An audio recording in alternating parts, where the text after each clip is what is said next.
Hello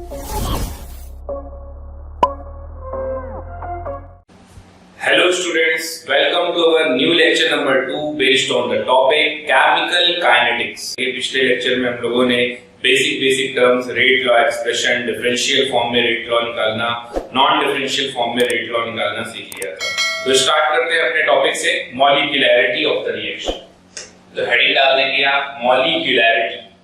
देखिए reaction की मॉलिक्यूलैरिटी क्या होती है? तो मॉलिक्यूलैरिटी में सम ऑफ रिएक्टेंट स्पीशीज। अब ये रिएक्टेंट स्पीशीज क्या हो सकता है? ये रिएक्टेंट स्पीशीज एटम भी हो सकता है, आयन भी हो सकता है और मॉलिक्यूल भी हो सकता है।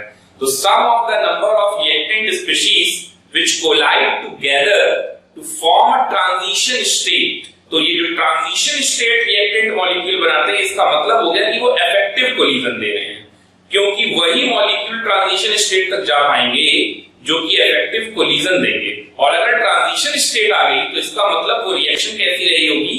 एलिमेंट्री रिएक्शन हुई होगी। तो एक तो इंपॉर्टेंट पॉइंट है जिस पर हमें बहुत ज्यादा फोकस करने की जरूरत है, मॉलिक्यूलैरिटी हमेशा एलिमेंट्री रिएक्शन की ही आती है। और एलिमेंट्री रिएक्शन को पहचानने का तरीका वो है कि जिसमें कि रिएक्शन ट्रांजिशन स्टेट फॉर्म करे, तो वो क्या हो जाएगी हमारे लिए?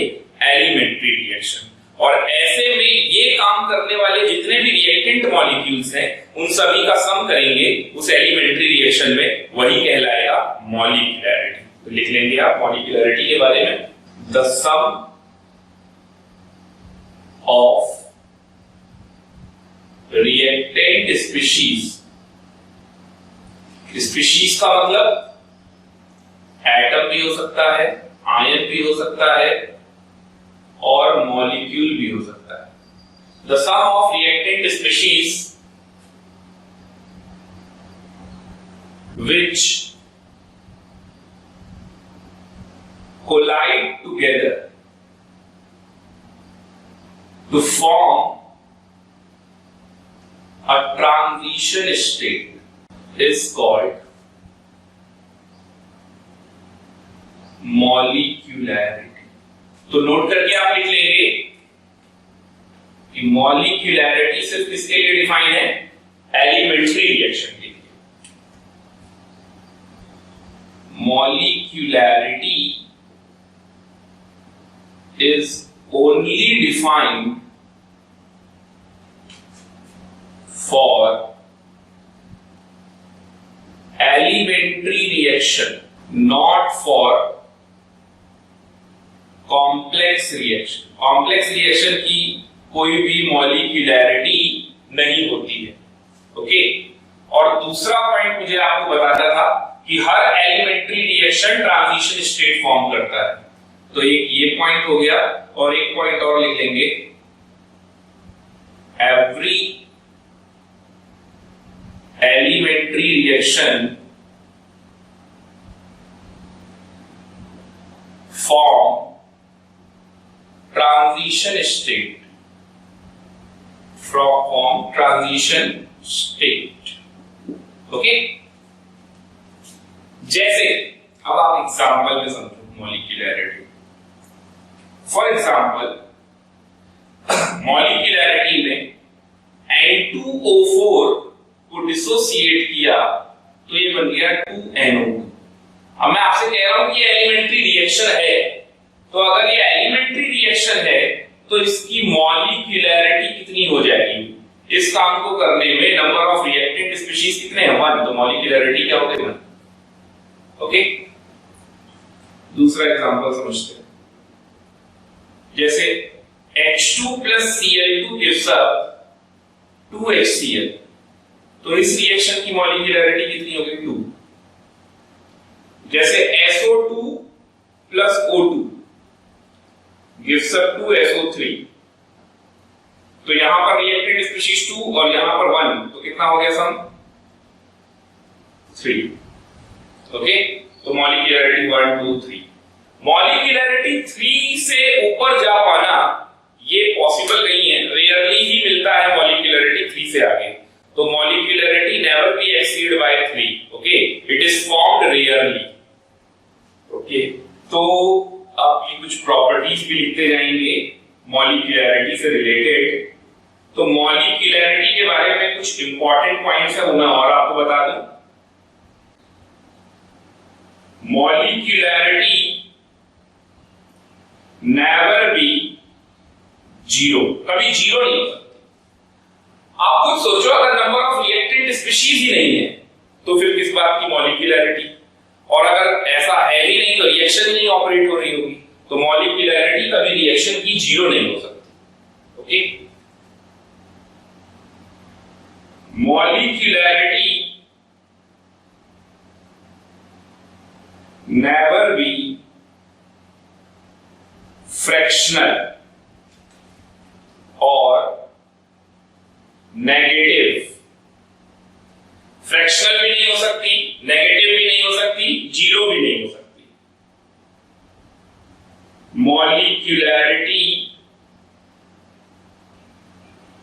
Always belong to positive integer, यानी कि मॉलिक्यूलैरिटी आपकी 1 हो सकती है, 2 हो सकती है, 3 हो सकती है। Okay, molecularity never be exceed by 3 से ज्यादा एक्सीड नहीं करेगी। और यहां नेवर नहीं लिखना चाहिए, मुझे कैन नॉट लिख देना चाहिए। Can not be exceed by 3, rarely shows more than 3, rarely shows more than. तो ये कुछ इंपॉर्टेंट पॉइंट्स थे मॉलिक्यूलैरिटी को लेकर। ओके, यहां तक नोट कर लेंगे। और अब अपना अगला टॉपिक है ऑर्डर ऑफ रिएक्शन। तो नेक्स्ट हेडिंग डाल देंगे ऑर्डर ऑफ रिएक्शन। मॉलिक्यूलैरिटी तो कंप्लीट हो गया। ओके, ऑर्डर पे चलते हैं। तो ऑर्डर ऑफ रिएक्शन क्या है? ऑर्डर ऑफ रिएक्शन हमेशा रेट लॉ एक्सप्रेशन से ही बताया जा सकता है। कौन सा rate law? Experimental rate law expression से ही बताया जा सकता है। जैसे मॉलिक्यूलैरिटी आप देखते ही बता दे रहे थे, एलिमेंट्री रिएक्शन के लिए ही मॉलिक्यूलैरिटी डिफाइन है, कॉम्प्लेक्स के लिए नहीं। और एलिमेंट्री रिएक्शन में आप नंबर ऑफ रिएक्टेंट स्पीशीज को ऐड कर रहे हो और बता दे रहे हो कि मॉलिक्यूलैरिटी कितनी है। तो ऑर्डर के लिए आपको चाहिए रेट लॉ एक्सप्रेशन। तो पहला पॉइंट ले लिखेंगे, order is defined only by experimental rate law expression. Experimental rate law expression. तो अब ऑर्डर ये होता क्या है? तो इसके लिए आप एक रिएक्शन समझ लो, एग्जांपल, उसी से आपका डेफिनेशन बन जाएगा। जैसे ये A plus B gives a product है। ओके, अब अगर आपको इसका एक्सपेरिमेंटल रेट लॉ दे दिया है, एक्सपेरिमेंटल रेट लॉ, तो वो क्या है? वो है rate is directly proportional to active mass of A की power m, active mass of B की पावर n। तो इसका ऑर्डर क्या होगा? तो इसका ऑर्डर हो जाएगा m प्लस n। यानी मैं एक्सपेरिमेंटल रेट लॉ से देखकर ही बता सकता हूं। तो इसी पर बेस्ड अब हमारा डेफिनेशन है। तो डेफिनेशन क्या है? तो लिख लेंगे इसकी definition, the algebraic sum of the power of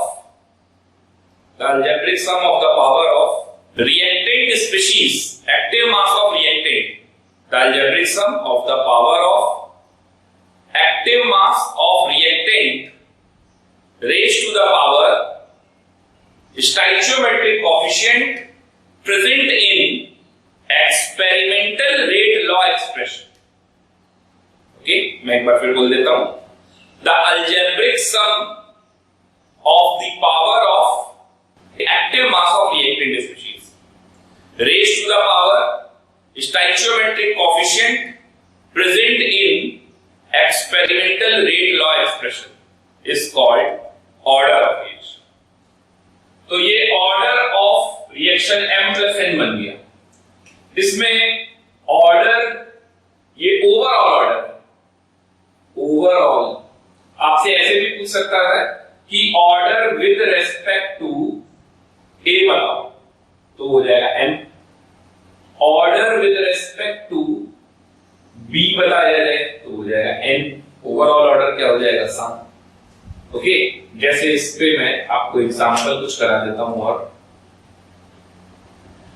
example number first, और सबसे पहले आप प्रॉपर्टीज समझ लो, फिर आप एग्जांपल और करना है इस पे। तो पहले प्रॉपर्टीज क्या है, जैसे यहां पर प्रॉपर्टीज थी वैसे यहां पर भी प्रॉपर्टीज है ना। तो ऑर्डर जीरो हो सकता है, ऑर्डर में भी जीरो। तो पहला पॉइंट लिख लेंगे, ऑर्डर में भी जीरो। और क्या हो सकता है, फ्रैक्शनल। और क्या हो सकता है, नेगेटिव। ऑर्डर जीरो हो सकता है, ऑर्डर फ्रैक्शनल भी हो सकता है, ऑर्डर नेगेटिव भी हो सकता है। ओके, ऑर्डर में एक्सीड बाय 3 से ज्यादा भी हो सकता है, उसमें भी कोई दिक्कत नहीं। Zero, positive, negative, fractional, greater than 3, ये सारी चीजें ऑर्डर ऑफ रिएक्शन में पॉसिबल है। Okay, it is defined only by experimental rate law expression, ये जरूर याद रखिएगा। और अगर एक्सपेरिमेंटल रेट लॉ एक्सप्रेशन नहीं है तो आपको experimental rate law expression form करना पड़ेगा। किसकी मदद से, डेटा की मदद से। जो एक टेबल वाले क्वेश्चन सभी मिलेंगे अपने को फर्स्ट ऑर्डर रिएक्शन में और सेकंड ऑर्डर रिएक्शन में। Zero order first order reaction में, सेकंड ऑर्डर तो सिलेबस में नहीं है। तो जीरो ऑर्डर फर्स्ट ऑर्डर वाले में क्वेश्चंस मिलते हैं तो उसमें टेबल दे देता है, तो उससे हम रेट लॉ एक्सप्रेशन बनाते हैं। तो रेट लॉ एक्सप्रेशन बनाएंगे तभी हम ऑर्डर बता पाएंगे। तो ये पॉइंट भी एक मेंशन कर लीजिएगा, if experimental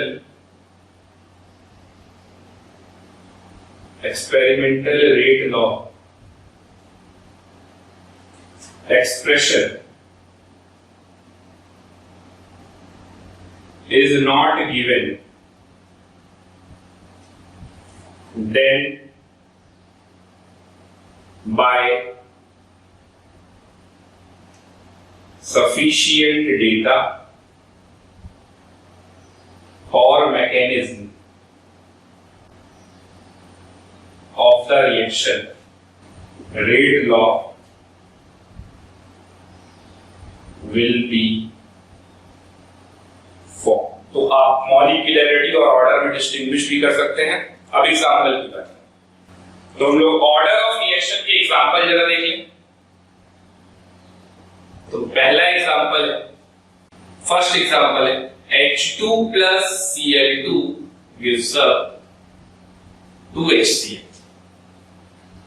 okay, H2 plus Cl2 gives up 2HCl। अपने को एक्सपेरिमेंटल रेट लॉ दिया गया है, वो क्या है, rate is directly proportional to H2 की पावर 0 Cl2 की पावर 0, ये अपने को गिवन है। ओके, तो मुझे बताना है इसका ऑर्डर। तो अब इसका ऑर्डर आप देख सकते हैं, अगर मुझे एक्सपेरिमेंटल रेट लॉ दिया गया है तो 0 + 0 क्या आ जाएगा, 0 order reaction. Okay, second example पे चलते हैं। जैसे H2 plus Br2 gives up 2HBr, जिसका भी एक्सपेरिमेंटल रेट लॉ वो गिवन है, वो क्या है, rate is directly proportional to H2 की पावर 1 और Br2 की पावर हाफ। तो अब देखिए रेट ऑर्डर फ्रैक्शनल भी होता है, order with respect to bromine कैसा है, फ्रैक्शनल। तो अब यहां पर मुझे ऑर्डर ऑफ रिएक्शन बताना है। ओके, ये भी ऑर्डर ऑफ रिएक्शन था। ऑर्डर ऑफ रिएक्शन कितना हो जाएगा 1 + 1/2, यानी कि ऑर्डर कैसे हो जाएगा 3/2। चलिए नेक्स्ट एग्जांपल एक और देखते हैं। H2 + I2 gives up 2HI और एक्सपेरिमेंटल रेट लॉ ये गिवन है, R is directly proportional to H2 की पावर 1 I2 की पावर 1, और आपको बताना है इसमें ऑर्डर, तो ऑर्डर ऑफ रिएक्शन क्या हो जाएगा, तो 2 हो जाएगा 1 + 1। अगर यही HI का डिसोसिएशन होता तो एक एग्जांपल और देख लेते हैं। 2HI gives up H2 + I2, okay, और इसका और यहाँ गोल्ड की सरफेस लेते हैं, इस सरफेस पे आके इसका डिसोसिएशन होता है तो एडसॉर्ब करता है, एडसॉर्ब। एक्सपेरिमेंटल रेट लॉ, इसका experimental rate law, rate is directly proportional to HI की पावर 0, तो ये 0 ऑर्डर रिएक्शन हो जाएगा। ऑर्डर ऑफ रिएक्शन क्या हो जाएगा 0। ये एक्चुअल में भी इनके रेट लॉ है इन रिएक्शनों में, ओके, तो यहां तक तो पहले आप नोट कर लीजिए। अब अगर अपने को रेट लॉ एक्सप्रेशन नहीं दिया गया तब हम उसका ऑर्डर कैसे बताएंगे, तो देखिए यहां पर इस पॉइंट पे मैंने जिक्र भी किया इस चीज का, if experimental rate law expression is not given then by sufficient data, numerical वाले में आ गए, टेबल के फॉर्म में दे दे हमें डेटा और उसकी मदद से हम रेट लॉ एक्सप्रेशन बना लें, और अगर वो नहीं दे सकते तो मैकेनिज्म बता दो, तो मैकेनिज्म से हम रेट लॉ एक्सप्रेशन बना लेंगे, ओके। तो नेक्स्ट हेडिंग डाल देंगे, if rate law expression is not given, if rate law expression is not given, okay, तब अपने को ऑर्डर ऑफ रिएक्शन निकालना है। तो फिर से एक एग्जांपल लेते हैं, इसी के आगे एग्जांपल बढ़ा देता हूं, ओजोन का डिकम्पोजिशन। तो एग्जांपल नंबर 5 है डिकम्पोजिशन ऑफ ओजोन। तो ओजोन का डिकम्पोजिशन कैसे होता है, चलिए देखिए। एक्चुअल में रिएक्शन तो है 2O3 gives up 3O2, ये reaction 2O3 gives up 3O2, ये डिकम्पोज हो जाएगा, ये फिजिबल भी है डिकम्पोज होना, थोड़ा सा भी हीट करेंगे तो ये डिकम्पोज हो जाएगा। अच्छा, इसकी मैकेनिज्म क्या है वो देख लेते हैं। अगर रेट लॉ एक्सप्रेशन नहीं दिया है, एक्सपेरिमेंटल रेट लॉ एक्सप्रेशन, तो फिर ऐसे में मैकेनिज्म होनी चाहिए, मैकेनिज्म से ऑर्डर बन जाएगा। तो देखिए मैकेनिज्म में पहला स्टेप है स्टेप नंबर 1, जिसमें O3 डिकम्पोज होता है O2 + नेसेंट ऑक्सीजन, और ये स्टेप रिवर्सिबल होता है, यहाँ पे के इक्विलिब्रियम लिख लेंगे, रिवर्सिबल है तो। और स्टेप नंबर 2, यहाँ पर O3 नेसेंट ऑक्सीजन के साथ कंबाइन करके O2 बना देता है। कितने O2 बन जाएंगे 2O2। अगर आप इन दोनों स्टेप को ऐड कर दोगे तो यही बन जाएगा, यानी ये एक ऐसी रिएक्शन है, कॉम्प्लेक्स रिएक्शन है ना, जो कि इन दो एलिमेंट्री रिएक्शन से मिलकर बनी है कॉम्प्लेक्स रिएक्शन। तो ऐसी रिएक्शन की मॉलिक्यूलरिटी डिफाइन नहीं होती है, ऐसी रिएक्शन की हम ऑर्डर ऑफ रिएक्शन बता सकते हैं by rate law expression. Rate law expression नहीं है तो मैकेनिज्म के थ्रू हम रेट लॉ एक्सप्रेशन फॉर्म कर लेंगे। किसी भी मैकेनिज्म में ये जानना बहुत जरूरी है कि इसका सबसे स्लो स्टेप कौन सा है। जैसे ये 2 स्टेप की मैकेनिज्म है तो इसमें पहला स्टेप और दूसरे स्टेप में से कौन सा स्टेप स्लो है, ये जानना बहुत जरूरी है, क्योंकि किसी भी रिएक्शन का रेट डिपेंड करता है रेट डिटरमाइनिंग स्टेप पे, और रेट डिटरमाइनिंग स्टेप कौन सा होता है, स्लो स्टेप। तो इस रिएक्शन में जैसा मैं आपको बता दूं कि सेकंड स्टेप कैसा होता है, स्लो, और पहला स्टेप कैसा होता है, फास्ट।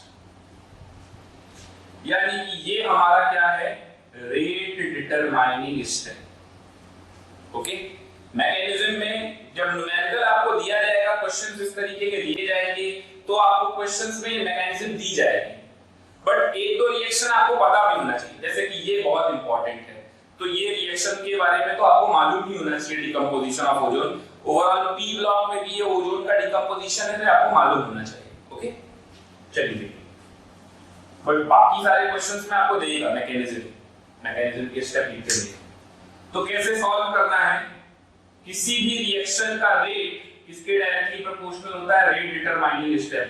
और वो क्या होता है rate determining step, slow step को बोलते हैं रेट डिटरमाइनिंग स्टेप। अगर दो या दो से ज्यादा स्लो स्टेप है तो जो स्लोएस्ट स्टेप होगा उसको बोलेंगे रेट डिटरमाइनिंग स्टेप। ओके, तो ये रेट ऑफ रिएक्शन किसके डायरेक्टली प्रोपोर्शनल हो जाएगा। तो ये हमारा एलिमेंट्री स्टेप है और यही हमारा रेट डिटरमाइनिंग स्टेप है। तो हम लोगों ने क्या सीखा था, non differential form of rate law expression, कि किसी भी रिएक्शन का रेट रिएक्टेंट के एक्टिव मास के डायरेक्टली प्रोपोर्शनल होता है। तो O3 के एक्टिव मास के पावर 1 और ये नेसेंट ऑक्सीजन जो आप देख रहे हैं इसकी पावर भी 1। ओके, तो इसके डायरेक्टली प्रोपोर्शनल होता है। 1 लिखने की खैर कोई जरूरत नहीं है। तो ये बन गया हमारा रेट लॉ एक्सप्रेशन। लेकिन आप देखिए, क्या नेट रिएक्शन में आपको O दिख रहा है? नहीं दिख रहा है। तो इसका मतलब नेसेंट ऑक्सीजन कैसा है, इंटरमीडिएट। और इंटरमीडिएट नाम का कुछ भी रेट लॉ एक्सप्रेशन में नहीं आ सकता। इसका मतलब मुझे ये इंटरमीडिएट हटाना पड़ेगा।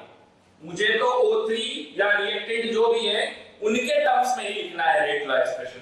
तो रिएक्टेंट में O तो है नहीं, रिएक्टेंट में तो सिर्फ O3 है। ओके, तो ऐसी प्रॉब्लम को कैसे डील करते हैं, देखिए उस वाले ऊपर वाले स्टेप पे जाइए तो आप K equilibrium is equal to O2 का एक्टिव मास, O का एक्टिव मास अपॉन O3 का एक्टिव मास, ऐसा लिख सकते हैं। इसको बोल देता हूं मैं इक्वेशन नंबर 1, ये बन गया मेरा इक्वेशन नंबर 2। अब आप यहां से देखिए नेसेंट ऑक्सीजन O की जगह पर आप क्या लिख सकते हैं, K इक्विलिब्रियम O3 इनटू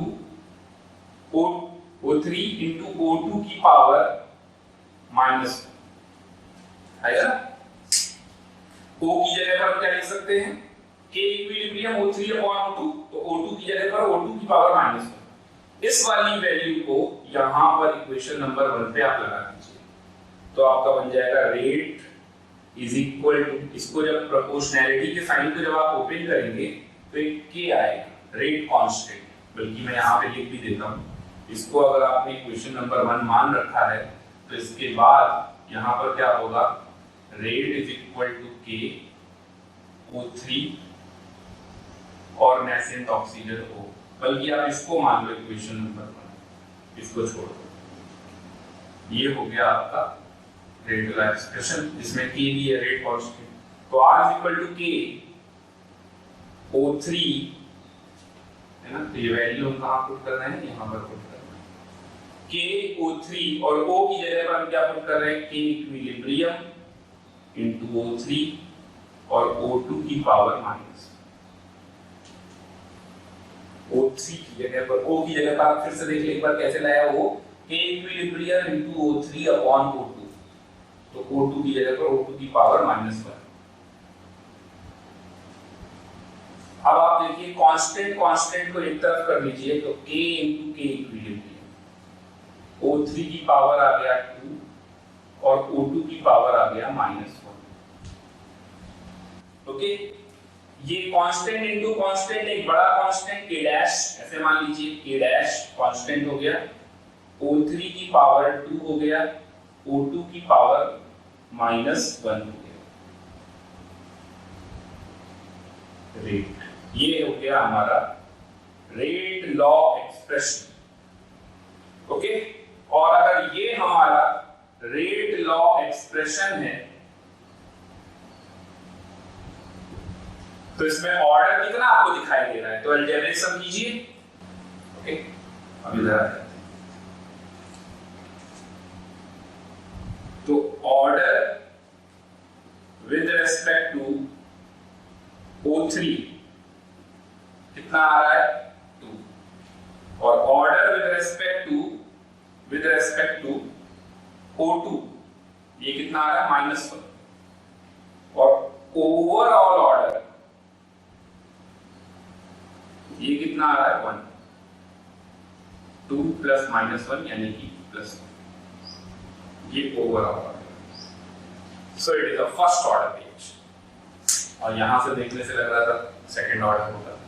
तो कॉम्प्लेक्स रिएक्शन में बिना एक्सपेरिमेंटल रेट लॉ के कुछ नहीं बता सकते, और एलिमेंट्री रिएक्शन के लिए मॉलिक्यूलरिटी बता सकते हैं, कॉम्प्लेक्स रिएक्शन में कोई मॉलिक्यूलरिटी नहीं बता सकते। ओके, नोट कर लेंगे इसको। चलते हैं अगले टॉपिक पे। तो एक्सपेरिमेंटल रेट लॉ एक्सप्रेशन पर बेस्ड ये दो क्वेश्चन हैं। एक्सपेरिमेंटल रेट लॉ फॉर्म करने पर बेस्ड अभी हमने ये एग्जांपल देखा था, अब आप ये क्वेश्चंस नोट करेंगे। तो पहला क्वेश्चन है CO gas plus Cl2 gas मिलकर बनाता है COCl2। ये एक रिएक्शन है, it is a complex reaction. कैसे पता मुझे? क्योंकि इनके नीचे मैकेनिज्म में एलिमेंट्री स्टेप किए गए। अब इसके एलिमेंट्री स्टेप क्या है, तो मैकेनिज्म हेडिंग डाल के स्टेप 1 2 3 ऐसे लिखना है। तो सबसे पहले स्टेप में Cl2 टूटता है, Cl प्लस Cl ये फास्ट स्टेप होता है, और इसका इक्विलिब्रियम कांस्टेंट K1 होता है, रिवर्सिबल है। स्टेप नंबर 2 में CO इस Cl के साथ कंबाइन करके COCl बनाता है, ये भी फास्ट स्टेप है, और इसका इक्विलिब्रियम कांस्टेंट K2 है। तीसरे स्टेप में COCl Cl2 के साथ मिलकर COCl2 बनाता है और साथ में Cl निकालता है, और ये स्लो स्टेप है।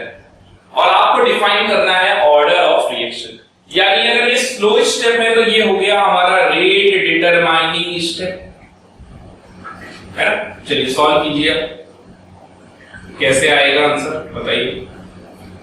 स्लो स्टेप ये है, तो rate is directly proportional to COCl का एक्टिव मास और Cl2 का एक्टिव मास, यानी R is equal to K, COCl का एक्टिव मास और Cl2 का एक्टिव मास। ये है ना रेट लॉ एक्सप्रेशन। लेकिन आप रिएक्शन में देखिए कि आपको COCl दिख रहा है, नहीं दिख रहा। तो इसका मतलब ये क्या है, इंटरमीडिएट। तो आपको फिर से इंटरमीडिएट को क्या करना होगा, रिप्लेस। तो Cl2 दिख रहा है लेकिन CO नहीं दिख रहा, तो आपको इसको COCl को रिप्लेस करना पड़ेगा। अब रिप्लेस कैसे होगा, तो देखिए सबसे पहले आप इस वाले स्टेप को देखेंगे और इस वाले स्टेप को देखेंगे। तो Cl भी नहीं दिख रहा, और COCl कहां रखा होगा, इस वाले स्टेप में। तो जब इसका K2 आप फॉर्म करेंगे तो लिख भी लेते हैं, इसको ले लेते हैं इक्वेशन नंबर 1। ओके, अब इसका K2 बराबर क्या लिख सकते हैं आप, K2 इज इक्वल टू लिखेंगे, K2 इज इक्वल टू ये आ जाएगा COCl का एक्टिव मास अपॉन CO का एक्टिव मास, Cl का एक्टिव मास। यानी इस तरीके से ये बन गया। COCl के लिए हम लिख सकते हैं active mass of COCl is equal to K2 into CO का एक्टिव मास इंटू Cl का एक्टिव मास। K2 CO का एक्टिव मास, Cl का एक्टिव मास, इसको ले लेते हैं इक्वेशन नंबर 2। लेकिन अब देखिए मुझे Cl को भी हटाना पड़ेगा, क्योंकि Cl भी नहीं दिखा। तो Cl को हटाएंगे पहले वाले स्टेप से, तो K1 इज इक्वल टू आप क्या लिख सकते हैं, Cl की एक्टिव मास की पावर 2 अपॉन Cl2 का एक्टिव मास। तो यहां से Cl की जगह पर क्या आ जाएगा, एक्टिव मास ऑफ Cl। तो एक्टिव मास ऑफ Cl आ जाएगा K1 और Cl2 का एक्टिव मास, और ये इस पूरे की पावर हाफ स्क्वायर रूट में हो जाएगा। ये हो गया इक्वेशन नंबर 3। तो आप इक्वेशन नंबर 3 में Cl की वैल्यू को इक्वेशन नंबर 2 में पुट कर दीजिए। तो हमारा COCl का एक्टिव मास आ जाएगा K2 active mass of CO, और Cl की जगह पर क्या आएगा, तो Cl की जगह पर आएगा रूट में K1, और यहां पर आ जाएगा Cl2 के एक्टिव मास की पावर हाफ, Cl2 के एक्टिव मास की पावर हाफ। ओके, और K1 कैसा है, रूट में Cl2 के एक्टिव मास की पावर हाफ, ये Cl की जगह पर आ गया। अब आप ये COCl की वैल्यू को इक्वेशन नंबर 1 में पुट कर दीजिए। ये जो COCl आया है इसकी वैल्यू, जैसे आपने क्या किया, Cl वाले को इसमें पुट किया, और अब आप COCl की वैल्यू को इसमें पुट करने जा रहे हैं। तो आपका rate R is equal to क्या बन जाएगा, K active mass of COCl की जगह पर लिखेंगे K2 CO root K1 Cl2 के एक्टिव मास की पावर हाफ और साथ में ये वाला Cl2। अब इसमें जितना कांस्टेंट है उसको अलग कर लीजिए, तो वो बन जाएगा K2 रूट K1 और CO का एक्टिव मास और Cl2 के एक्टिव मास की पावर हो गया 1 + 1/2 यानी 3/2। तो हमारा जो रेट वाला एक्सप्रेशन बना वो क्या बना, वो मैं लिख देता हूं। R = K' CO का एक्टिव मास की पावर 1 और Cl2 के एक्टिव मास की पावर 3/2। ये बना हमारा नेट रेट वाला एक्सप्रेशन। तो अब आप देख सकते हैं ऑर्डर ऑफ रिएक्शन क्या आ जाएगा, 1 + 3/2 यानी कि 5/2। ओके, नोट कर लीजिए इसको। चलते हैं अगले क्वेश्चन पे। इसी तरीके से ये भी सॉल्व कर रहा है। अब आप करके देखो इसको, इसका भी सॉल्यूशन बिल्कुल वैसे ही होना है। कोई क्वेश्चन नोट कर लेंगे। 2NO + 2H2 gives up N2 + 2H2O। अच्छा, मैकेनिज्म क्या है? स्टेप 1 NO + NO मिलके N2O2 बनाते हैं, वेरी फास्ट स्टेप है। सेकंड स्टेप में N2O2 H2 के साथ मिलकर N2O + H2O बनाता है, ये वाला स्लो स्टेप है। थर्ड स्टेप में N2O + H2 मिलकर N2 + वाटर बनाते हैं, ये फास्ट स्टेप है। यानी हमारा रेट डिटरमाइनिंग स्टेप फिर से मिल गया स्लो स्टेप ये वाला। तो इसके अकॉर्डिंग हमारा रेट क्या हो जाएगा, = K N2O2 का एक्टिव मास और H2 का एक्टिव मास। ये हो गया हमारा रेट क्वेश्चन नंबर का। लेकिन देखिए N2O2 हमारा क्या है, इंटरमीडिएट। H2 तो ठीक है, N2O2 क्या है, इंटरमीडिएट। तो अब ये इंटरमीडिएट अपने को क्या करना है, रिप्लेस। कैसे होगा इंटरमीडिएट रिप्लेस, तो देखेंगे N2O2 कहां पर है, पहले स्टेप में N2O2 बन रहा है, तो N2O2 को मैं NO से रिप्लेस करा दूंगा। ओके, तो वो कैसे, K इक्विलिब्रियम = N2O2 का एक्टिव मास अपॉन NO के एक्टिव मास की पावर 2। तो यहां से आ गया N2O2 = K इक्विलिब्रियम × NO के एक्टिव मास की पावर 2, N2O2 की जगह। और ये N2O2 यहां पर पुट कर देंगे N2O2 की जगह पर, तो R = आ जाएगा K, N2O2 की जगह पर क्या लिखेंगे, K इक्विलिब्रियम NO के एक्टिव मास की पावर 2 और H2 के एक्टिव मास की पावर 1।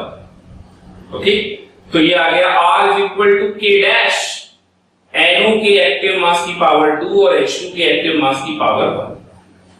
ये हो गया हमारा नया रेट लॉ एक्सप्रेशन, जिसमें हमने इंटरमीडिएट को भी रिमूव कर दिया है।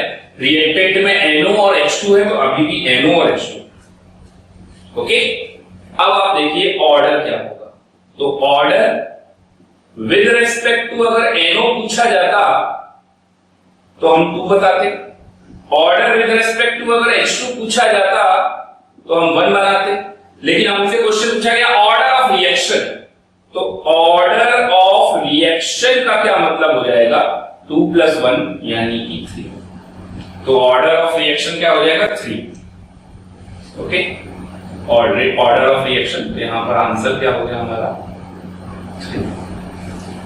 और यहां ऑर्डर ऑफ रिएक्शन क्या आया हमारा, यहां का आंसर कितना आया, 5/5। नोट कर लेंगे, दोनों ही प्रॉब्लम बहुत अच्छी है। तो इस तरीके से मैकेनिज्म पर बेस्ड जो क्वेश्चंस मिलते हैं उनका रेट लॉ एक्सप्रेशन ऐसे बनाया जाता है। ओके, तो चलते हैं एक नए क्वेश्चन की तरफ। मैकेनिज्म देख के रेट लॉ एक्सप्रेशन बनाना अपने को आ गया। अब वो एक्सपेरिमेंटल डेटा देखकर कैसे रेट लॉ एक्सप्रेशन बनाते हैं, तो उस पर बेस्ड एक क्वेश्चन है, नोट कर लेंगे। For the reaction A + B gives up C, starting with different initial concentration of A and B, initial rate of reaction were determined graphically in 4 experiments, और वो एक्सपेरिमेंट्स ये आपको गिवन क्या है, ये सीरियल नंबर 1 2 3 4 ये एक्सपेरिमेंटर के number है।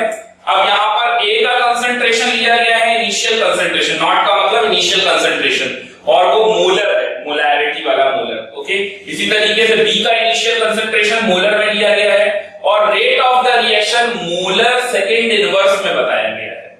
ओके, रेट की तो यूनिट ही होती है molar second inverse, molar time inverse, mole per litre time inverse. तो ये वैल्यू क्या क्या है जल्दी से मैं बोल दे रहा हूं। Experiment number 1 1.6 into 10 to the power minus 3, B के लिए हो गया 5 into 10 to the power minus 2 और 8 है 10 to the power minus 3।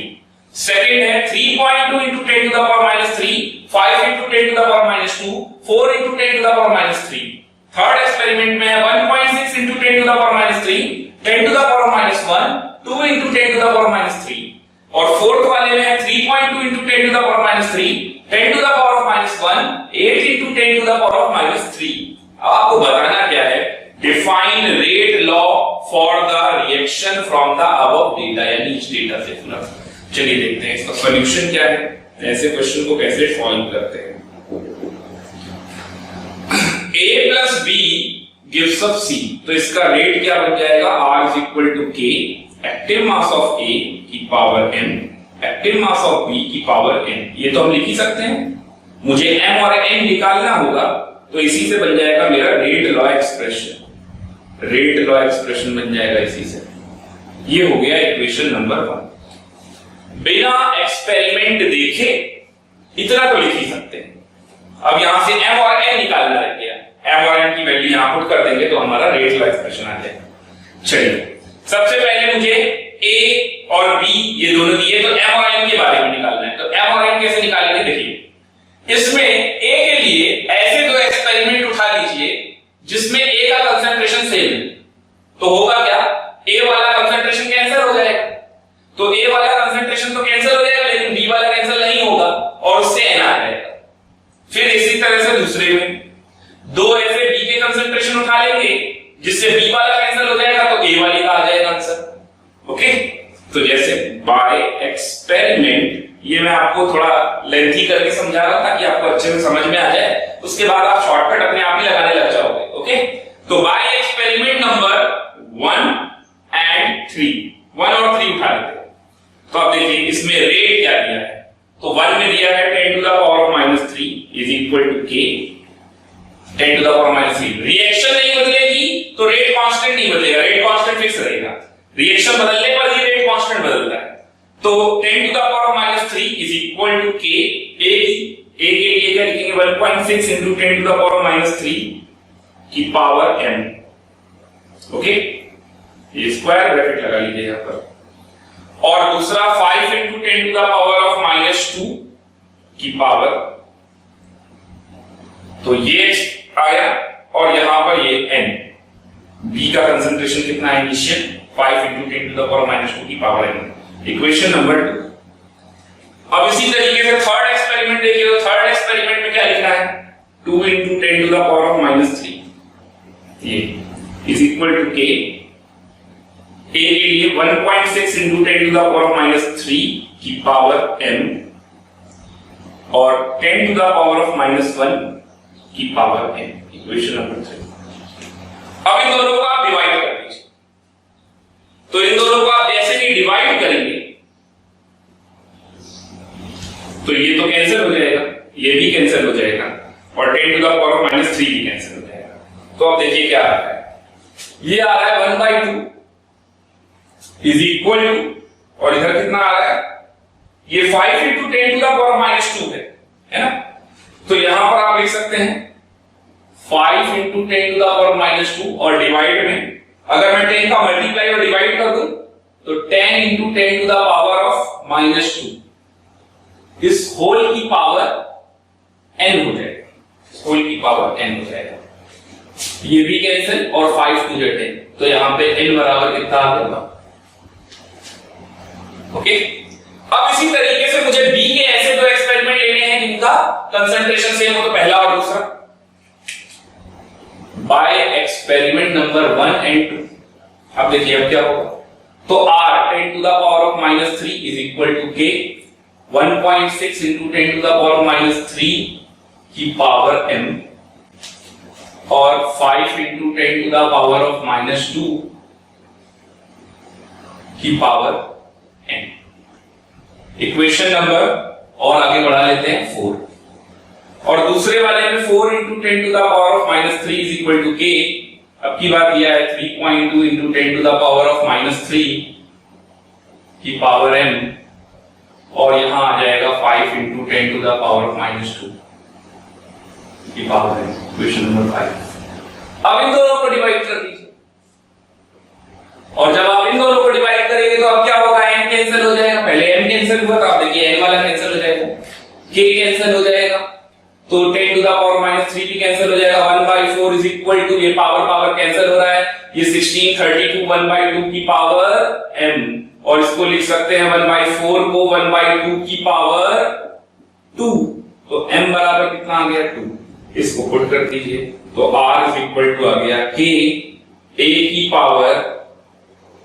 Power n यानी 2 और b की पावर n यानी कि 1। ये बन गया रेट लॉ एक्सप्रेशन। ऐसा भी रेट लॉ एक्सप्रेशन हो सकता है, और इसको भी रेट लॉ एक्सप्रेशन ही कहेंगे अगर ये प्रोपोर्शनल में लिखा होगा। इसको भी आप रेट लॉ एक्सप्रेशन ही बोलोगे। ओके, नोट कर लीजिए जल्दी से। और अगर आपसे बोला जाए रेट कांस्टेंट निकालने के लिए, तो ये एक पार्ट और नोट कर लीजिए। Okay, also define rate constant।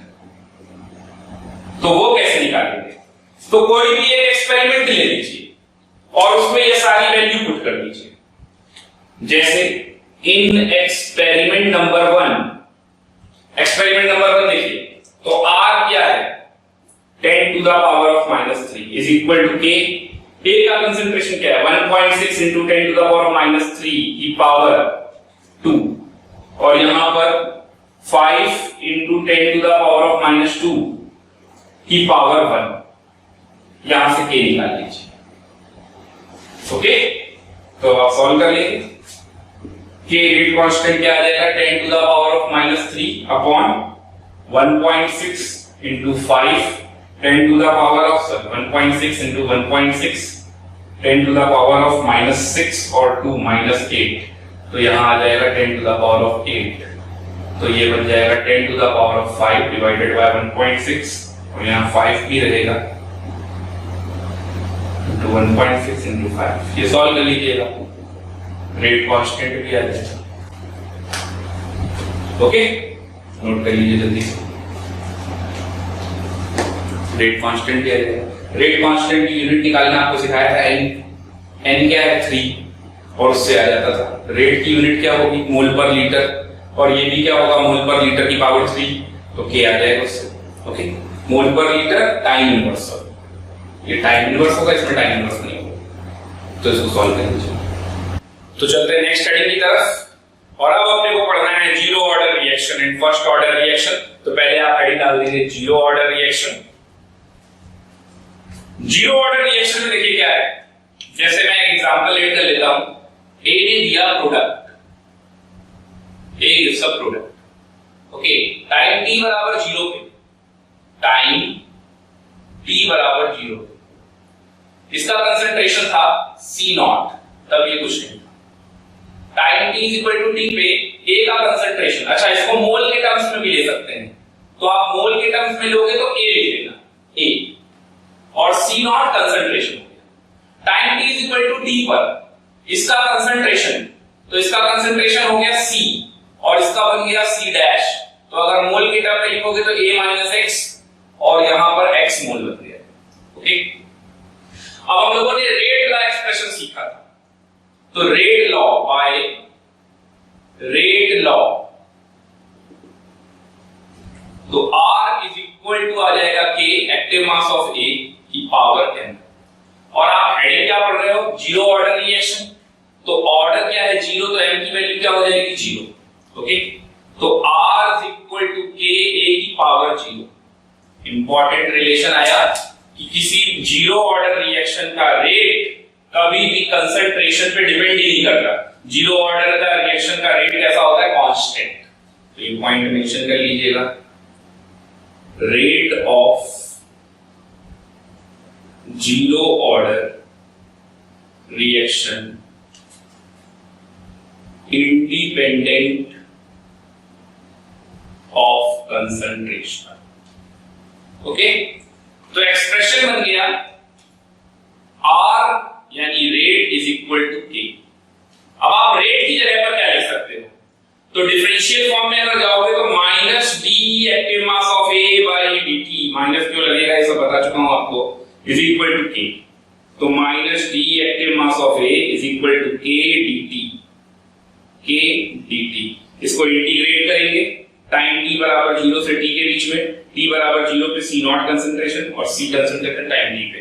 इसको इंटीग्रेट करेंगे तो dx का इंटीग्रेशन x आता है, तो वैसे ही इसका a आ जाएगा। अगर इसको पावर को चेंज कर देंगे तो माइनस साइन हट जाएगा, तो ac से c not is equal to k और ये t 0 से लेके t। ओके, तो c not minus c is equal to kt।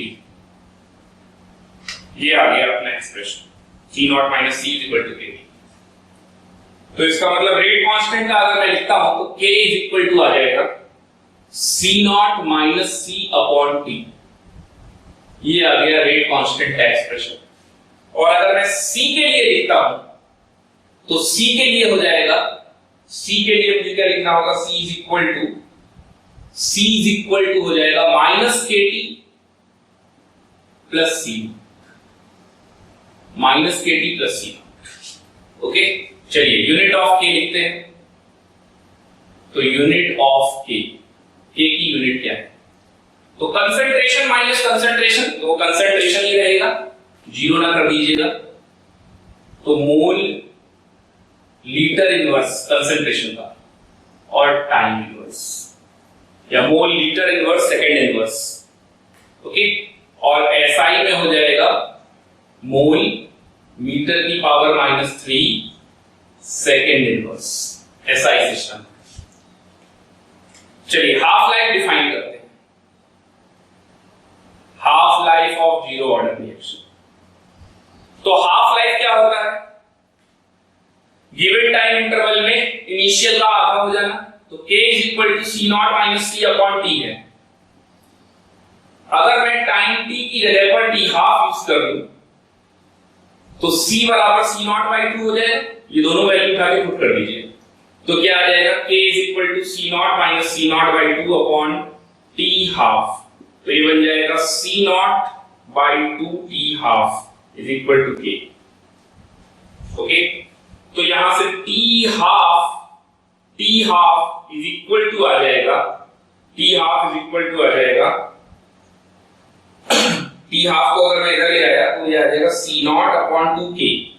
तो 1 अपॉन 2k, ये तो कांस्टेंट में हो गया, और ये c नॉट। तो मैं कह सकता हूं कि t half is directly proportional to initial concentration. तो यहां पर एक और नया स्टेटमेंट मिल गया, half life of zero order reaction is directly proportional to initial concentration. Okay, ये लिख लीजिएगा। हाफ लाइफ, हालांकि लिखा ही हुआ है, आप खुद लिख लीजिए। Half life of zero order reaction is directly proportional to initial concentration, जो कि C नॉट के डायरेक्टली प्रोपोर्शनल है। तो हाफ लाइफ भी डिफाइन हो गया। Next, time of completion. Time of completion, कोई जीरो ऑर्डर रिएक्शन कंप्लीट कब होगी, कितने टाइम में कंप्लीट होगी? तो देखिए यहीं पे बताया जा रहा है 2t half is equal to, जैसे आपका जो रिलेशन आया वो आया k is equal to c naught upon 2t half आया। तो इसका मतलब आप क्या कह सकते हो? आप बोल सकते हो 2t half into k is equal to c naught, यानी 2 गुना t half, 2t half, 2 half life में जीरो ऑर्डर रिएक्शन क्या हो जाएगी? कंप्लीट। तो time of completion is equal to 2t half. दो हाफ लाइफ में जीरो ऑर्डर रिएक्शन क्या हो जाती है, कंप्लीट हो जाती है। So this is the time of completion. तो हम लोगों ने जीरो ऑर्डर रिएक्शन का एक्सप्रेशन पढ़ लिया, हाफ लाइफ देख लिया, यूनिट ऑफ ए देख लिया, टाइम ऑफ कंप्लीशन देख लिया। अब जैसे कई किताबों में इसको ए नॉट करके भी बोला जाता है, तो उसको भी आप सीख लीजिए। K इज इक्वल टू, ये बोलेंगे A not minus A T, concentration of A at time T, concentration of A at time T बराबर zero, concentration of A at time T upon two. ऐसे भी लिखते हैं, इसमें कौन सी बड़ी चीज है, सिंपल सा है भाई एक्सप्रेशन। और आपको एक एक्सप्रेशन और बता, K इज इक्वल टू, अगर आप मोल के टर्म में लिख रहे हो तो आप C नॉट की जगह देखिए क्या लिख सकते हैं A, और C की जगह पर क्या लिख सकते हैं A माइनस एक्स, तो A minus A plus x, तो कितना हो गया x by t. K is equal to क्या हो गया x बाई टी, यानी रेट कांस्टेंट इनिशियल कंसंट्रेशन पे डिपेंड नहीं करता। ओके, कंसंट्रेशन पे डिपेंड नहीं करता। और time of completion 2t half है, तो ये नोट कर लेंगे। और अब इसके आ जाते हैं ग्राफ पे। ओके, इंपॉर्टेंट स्टेटमेंट क्या क्या थे, rate of zero order reaction is independent of concentration, half life is directly proportional to initial concentration, C not के डायरेक्टली प्रोपोर्शनल, इसको आप A नॉट भी बोल सकते हो। Time of completion 2t half है। किसके किसके बीच में ग्राफ बनना है, तो पहला ग्राफ मैं बना रहा हूं, rate versus time, rate versus time के बीच में। दूसरा ग्राफ बनाना है कंसंट्रेशन C वर्सेस टाइम। तीसरा ग्राफ मुझे बनाना है x वर्सेस t टाइम। और चौथा ग्राफ मुझे बनाना है initial concentration C not versus T half. आपकी बार टाइम नहीं बल्कि T हाफ, यानी कि हाफ लाइफ। चलिए बना सकते।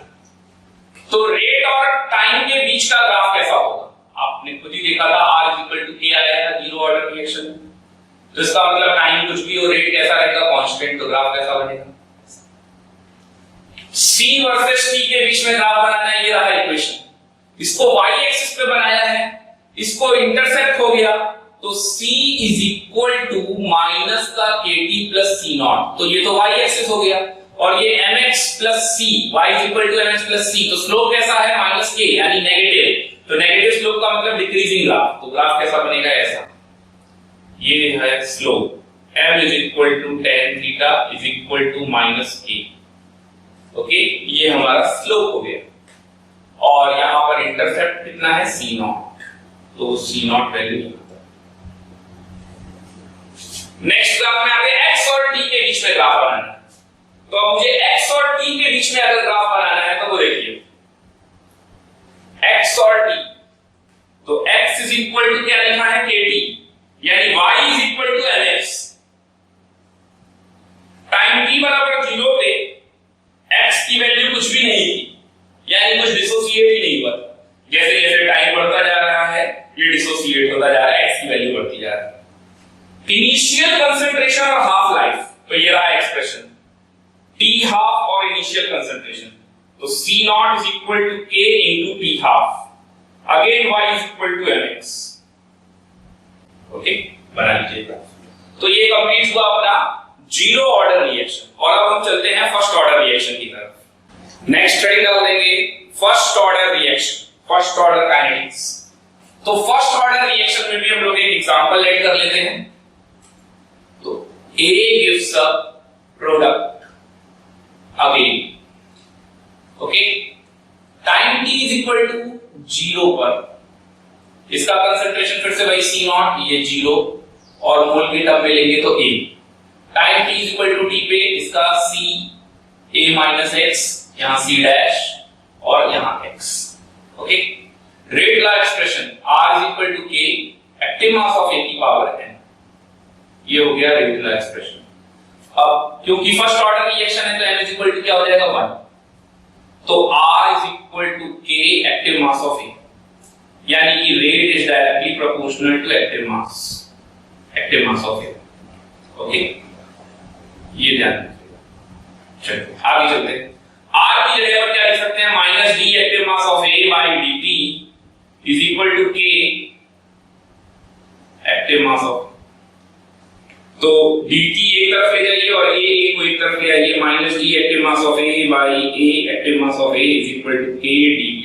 इंटीग्रेट कर दीजिए 0 से d और यहां पर इंटीग्रेट कर दीजिए c नॉट से c। तो जैसे ये देखिए 1/x dx का इंटीग्रेशन क्या होता है, ln x ln x, तो यहां पर भी ऐसे ही आ जाएगा ln a। ओके, और ये नेगेटिव साइन को हटा देता हूं मैं, तो ये बन जाएगा मेरा c से c not is equal to k t 0 से t। ओके, तो ये बन जाएगा ln c not minus ln c is equal to k t, यानी कि एक्सप्रेशन बन गया k t is equal to ln c not by c।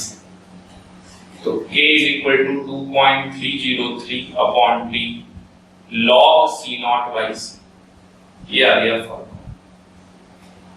k is equal to 2.303 upon t log c not by c, या फिर दूसरे format में अगर लिखूं तो k is equal to 2.303 upon t log a upon a minus x,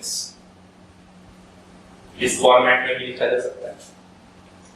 okay, एक और format आपको बता देता हूं, तो जैसे अगर मैं ln में ही रहने दूं तो इसको ln c not by c is equal to kt।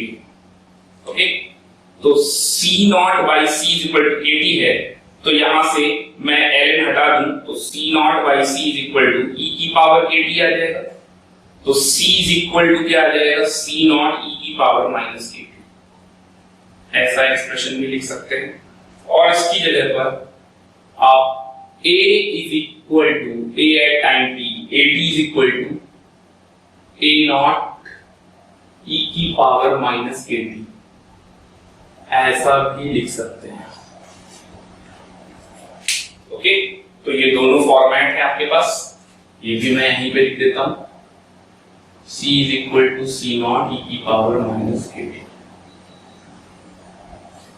ये भी दोनों फॉर्मेट है। अब आ रही है यूनिट ऑफ रेट कांस्टेंट, तो चलिए नेक्स्ट पढ़ लेते हैं unit of rate constant, rate constant की।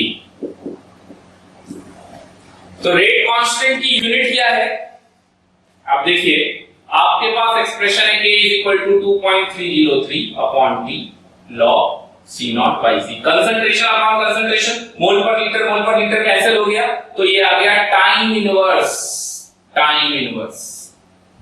यूनिट। ओके, यूनिट आ गया टाइम इनवर्स, यानी कि आप इसकी जगह पर minute inverse, second inverse, or inverse कुछ भी यूज कर सकते हैं। ये है यूनिट ऑफ ये। अब चलते हैं हाफ लाइफ पे, तो नेक्स्ट है हाफ लाइफ। यहां पर भी वही एक्सप्रेशन रहेगा, half life given time interval में इनिशियल का आधा, तो k is equal to 2.303 upon t log c not by c।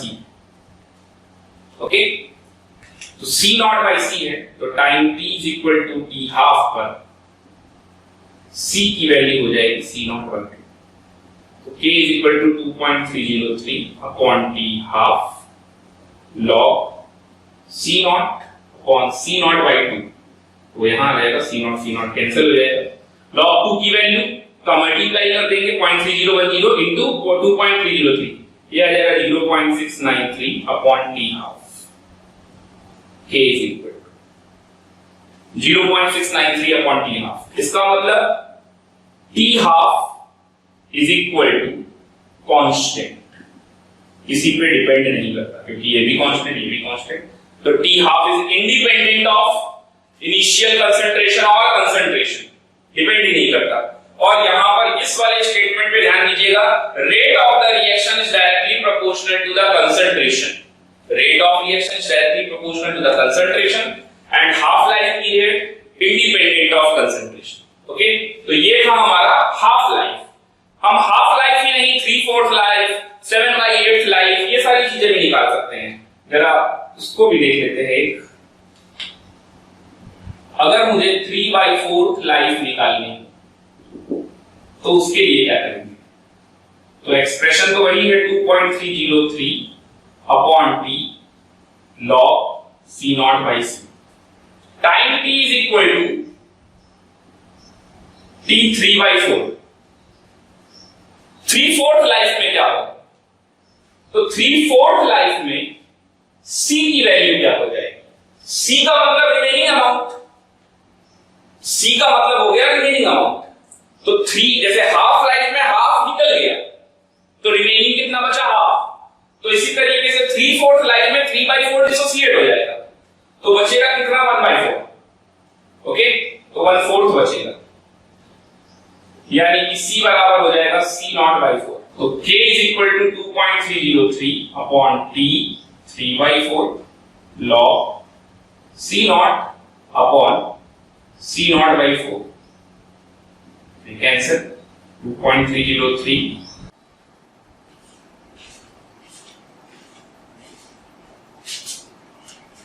तो ये वैल्यू यहां पुट कर देंगे तो आ जाएगा अपना answer k is equal to 2.303 upon t 3/4 log C naught upon C not by 4।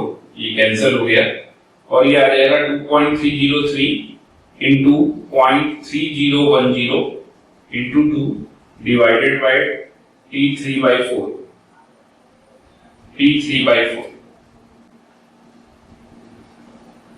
जो कि 0.693 अपॉन into 2 अपॉन t 3/4। अब यहां से हम ये भी देख सकते हैं कि हम k is equal to 0.693 upon t half लाए थे, तो हम k की जगह पर क्या लिख सकते हैं? 0.693 अपॉन t हाफ। तो 0.693 कैंसिल हो जाएगा तो हम बोल सकते हैं t 3/4 is equal to 2t half. ये रिलेशन हो गया 3/4 लाइफ और हाफ लाइफ। नोट कर लेंगे यहां तक और अब चलते हैं ग्राफ की तरफ। नेक्स्ट हेडिंग डाल देंगे ग्राफिकल एनालिसिस। तो अपने को पहला ग्राफ बनाना है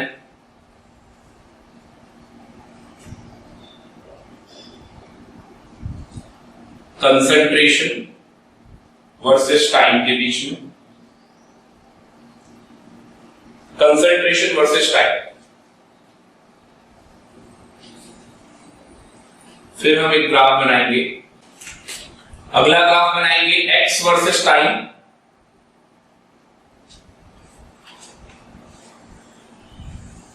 फिर अपने को एक ग्राफ बनाना है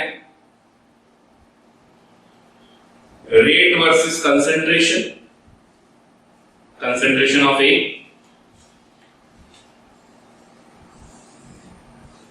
फिर हम ग्राफ बनाएंगे T half versus concentration A not, initial concentration के रिस्पेक्ट।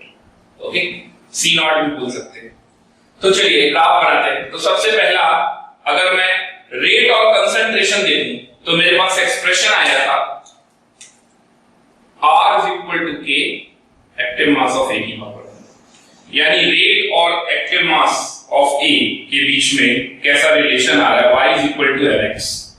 तो ये ग्राफ बना लेंगे ऐसे, ये y एक्सिस पे रेट है और concentration of A x axis पे है, तो y is equal to mx का ग्राफ बन जाएगा पहला। कंसंट्रेशन वर्सेस टाइम, इसका भी ग्राफ बना लेते हैं। तो C और T के बीच में अगर मुझे ग्राफ बनाना है तो C is equal to C naught e की पावर माइनस KT, ये फंक्शन है।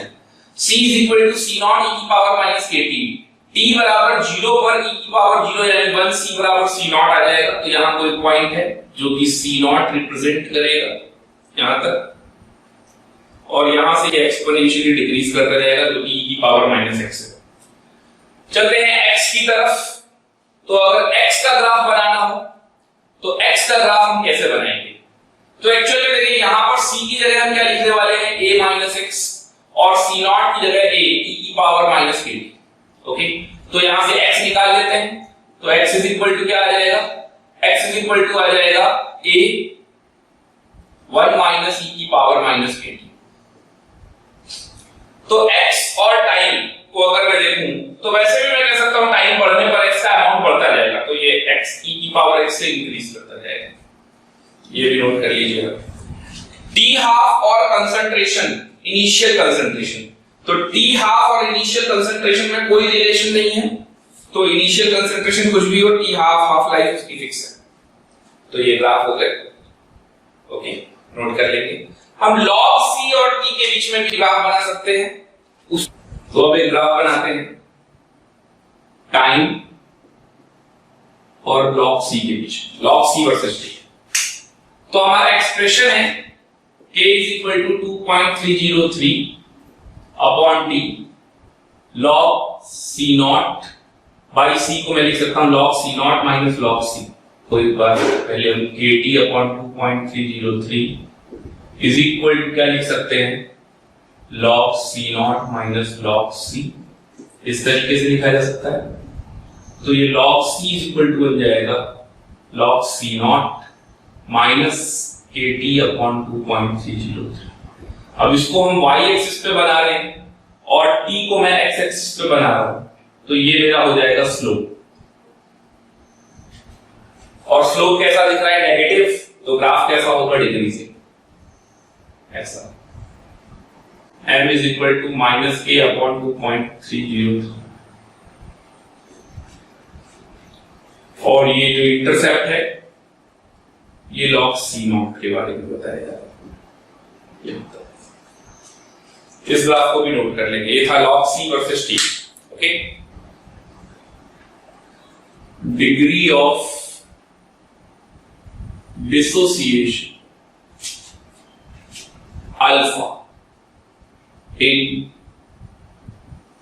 first order kinetics, degree of dissociation in first order kinetics। तो हम लोगों ने फर्स्ट ऑर्डर काइनेटिक्स में क्या पढ़ा था, A ने दिया product, A gives a product time t बराबर 0 पे, इसको A माना था, ये 0 था, ये A माइनस x हो गया था, ये x हो गया था, time t equal to t। मूल में तो ये था। अब DOT यानी अल्फा वो क्या हो जाएगा, पर मोल कितना डिसोसिएट हुआ, तो A में x डिसोसिएट हुआ, तो 1 मोल में कितना डिसोसिएट हुआ, x by A is equal to alpha. तो हम x by A की जगह पर अल्फा लिख सकते हैं। चलिए देखते हैं। तो K is equal to 2.303 upon T log A upon A minus x लिख रहे थे। इसमें k is equal to 2.303 upon t log 1 upon 1 minus x upon a लिख सकते हैं। यानी ये बन जाएगा k is equal to 2.303 upon t log 1 upon 1 minus alpha. ये अल्फा के टर्म में आ गया फर्स्ट ऑर्डर इक्वेशन का एक्सप्रेशन। ओके, इसी तरीके से हम लोगों ने एक एक्सप्रेशन लिखा था, यहां पर बना दे रहा हूं। ये तो लॉग के टर्म में हो गया, और दूसरा हम लोगों ने लिखा था c is equal to c naught e की पावर माइनस के। तो c is equal to c naught e की पावर माइनस के, c की जगह पर क्या लिख सकते थे, a minus x is equal to c not की जगह a e की पावर माइनस के। अब यहां पर आप देखेंगे तो a से अगर मैं डिवाइड कर दूं तो 1 minus x upon a is equal to e की पावर माइनस kt, और x बाई a को क्या लिख सकता हूं, अल्फा। तो ये अल्फा इज इक्वल टू क्या हो जाएगा, अल्फा इज इक्वल टू हो जाएगा 1 माइनस e की power minus kt, degree of dissociation. तो ये डिग्री ऑफ डिसोसिएशन इस तरीके से भी लिखा जा सकता है। तो ये लॉग के टर्म में हो गया अल्फा लिखना, और ये C और C नॉट के टर्म में हो गया। अब C और C नॉट लिखे जाते हैं किताबों में, AT is equal to A naught e की पावर माइनस AT करके लिखते हैं, एक ही मतलब। Concentration of A at time t, concentration of A at time t बराबर 0। ओके, ये नोट कर लेंगे। अब अपने को जीरो ऑर्डर और फर्स्ट ऑर्डर तो हम लोगों ने पढ़ लिया, अब हम लोग जनरल एक्सप्रेशन बनाना भी देख लेते हैं। तो जनरल एक्सप्रेशन कैसे बनेगा, हेडिंग डाल देंगे, general expression for rate constant, general expression for rate constant of an nth order reaction. किसी nth ऑर्डर रिएक्शन के लिए जनरल एक्सप्रेशन क्या बनेगा, तो चलिए देखते हैं। तो उसका फॉर्मूला है K is equal to 2.303 upon n-1 into d. ये हमारा nth ऑर्डर के लिए जनरल एक्सप्रेशन बन गया, जहां पर n इज इक्वल टू क्या है, ऑर्डर ऑफ रिएक्शन। n है हमारा ऑर्डर ऑफ रिएक्शन। ओके, चलिए for zero order reaction, for zero order reaction लगा के दिखाता हूं। फॉर जीरो ऑर्डर, तो जीरो ऑर्डर के लिए क्या बन जाएगा, k is equal to 1 upon n की वैल्यू 0 पुट कर देंगे, n is equal to 0 put कर देंगे तो k is equal to -1 upon t, और ये आ जाएगा c की पावर -1, तो ये हो जाएगा c माइनस C नॉट। तो ये आप -1 से C not minus C upon T लिख सकते हैं। ओके, फर्स्ट ऑर्डर में नहीं लगता, ये जरूर लिख लीजिएगा, not valid in case of first order reaction. बाकी सब में लग जाएगा। जैसे अगर मुझे सेकेंड ऑर्डर के लिए चाहिए, तो फॉर सेकेंड ऑर्डर n बराबर 2 पुट कर देंगे, तो k is equal to 2 put करने पर 1 upon t 1 upon c -1 upon c naught. तो ये फॉर्मूला। थर्ड ऑर्डर में 1 upon 2t 1 upon c square -1 upon c naught square. तो ये एक जनरल एक्सप्रेशन हो गया किसी nth ऑर्डर के रिएक्शन के लिए रेट कांस्टेंट का एक्सप्रेशन बताने के लिए। ये सिर्फ फर्स्ट ऑर्डर में लगता है, क्योंकि फर्स्ट ऑर्डर में लॉग का टर्म भी आ जाता है। ओके, तो यहां तक नोट कर लेंगे। और एक जो मैंने आपको पहले बताया, general expression for the unit of rate constant, तो वो भी लिख लेंगे, general expression for the unit of rate constant. तो जब मैं आपको रेट कांस्टेंट पढ़ा रहा था तो उसी टाइम पे मैंने बता दिया था। तो R is equal to K था, और रिएक्टेंट के एक्टिव मास की पावर n था। तो K is equal to R upon reactant की पावर। अब रेट की यूनिट क्या हो जाएगी, मोल पर लीटर, मोल पर लीटर की पावर 1 माइनस n और टाइम इनवर्स। और ये रेट कांस्टेंट की यूनिट का एक्सप्रेशन हर जगह वैलिड, तो ये valid for all, valid for all order of reaction.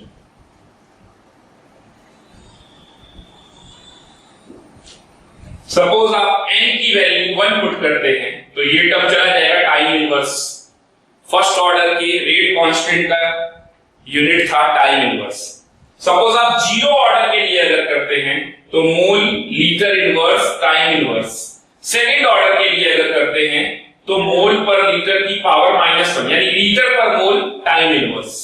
ये हर एक के लिए वैलिड, तो यहां नोट कर लेंगे। तो ऑर्डर ऑफ रिएक्शन को समराइज करते हैं, और ऑर्डर ऑफ रिएक्शन के ऊपर एक चार्ट बना लेंगे आप इसी तरीके से। जैसे मैंने बनाया है। ओके, तो एक कॉलम इसमें रहेगा ऑर्डर ऑफ रिएक्शन, दूसरा कॉलम रहेगा रेट लॉ एक्सप्रेशन, तीसरा कॉलम रहेगा रेट कांस्टेंट के का। जितना हमने पढ़ा है उसी को हम एक जगह पे लिख रहे हैं, तो इससे रिवाइज करना बहुत आसान हो जाता है। हाफ लाइफ का रहेगा नेक्स्ट कॉलम, और इसके बाद लास्ट कॉलम रहेगा यूनिट ऑफ रेट कांस्टेंट। तो जैसे देखिए जीरो ऑर्डर में हमने क्या पढ़ा था, रेट इज इक्वल टू के बराबर होता है, इनिशियल कंसंट्रेशन पर डिपेंड नहीं करता। Rate constant k is equal to c naught minus c upon t, या फिर आप इसको एक्स बाई टी भी बोल सकते हो। Half life period t half is directly proportional to c naught, और यूनिट क्या होती है जीरो ऑर्डर में, तो mole litre inverse time inverse. ठीक इसी तरीके से first order reaction r is equal to k a directly proportional to a, k is equal to 2.303 log c naught by c, जिसको हम log a upon a minus x भी लिख सकते हैं। c is equal to c naught e की power minus kt भी लिख सकते हैं। k is equal to 0.693 upon k, t half is equal to 0.693 upon k, या k is equal to 0.693 upon t half, कुछ भी लिख सकते हैं। Time inverse is the unit. Next आते हैं सेकंड ऑर्डर काइनेटिक्स में, तो इसी की तरह पावर 2 हो जाएगा। k is equal to 1 upon t 1 upon c minus 1 upon c naught, t half is inversely proportional to c naught, और यूनिट हो जाएगी litre mole inverse time inverse. अगर हम थर्ड ऑर्डर भी बनाए तो इसी के बेसिस पे r is equal to k a की power 3 proportional to active mass of a की पावर 3, और यहां पर 1 upon 2t c की पावर 2 minus c naught की पावर 1 upon c naught की पावर 2। ओके, अभी जनरल एक्सप्रेशन आपको बताया था मैंने, और उसी पर है n की वैल्यू 2 पुट करना, n की वैल्यू 3 पुट करने पर यही सारे एक्सप्रेशन बदले जाएंगे। यहां देखेंगे t half is inversely proportional to c naught, यहां सेकंड ऑर्डर में देखेंगे inversely proportional to c naught है, और थर्ड ऑर्डर में t half is inversely proportional to c naught square. Unit हो जाएगी लीटर स्क्वायर मोल की power -2 time inverse. nth order इसके लिए मैंने आपको बताया ही है, r is equal to k a की पावर n, तो k is equal to 1 upon n minus 1 into t, जहां n क्या है nth ऑर्डर, 1 अपॉन c की power n minus 1 minus 1 upon c not की पावर n माइनस 1।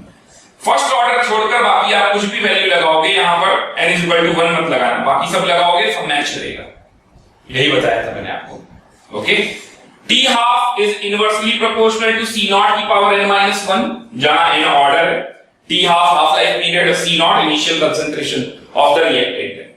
यूनिट ये हर जगह वैलिड है, चाहे फर्स्ट ऑर्डर में भी लगा दो वहां पर भी वैलिड है, लीटर की पावर n माइनस 1 मोल की power 1 minus n time inverse. अगर आप फर्स्ट ऑर्डर में भी लगाते हो तो n की वैल्यू 1 लगाएंगे तो टाइम इनवर्स। ओके, तो आज का ये लेक्चर हम यहीं पे फिनिश करते हैं, आज के लिए इतना ही। Okay, thank you.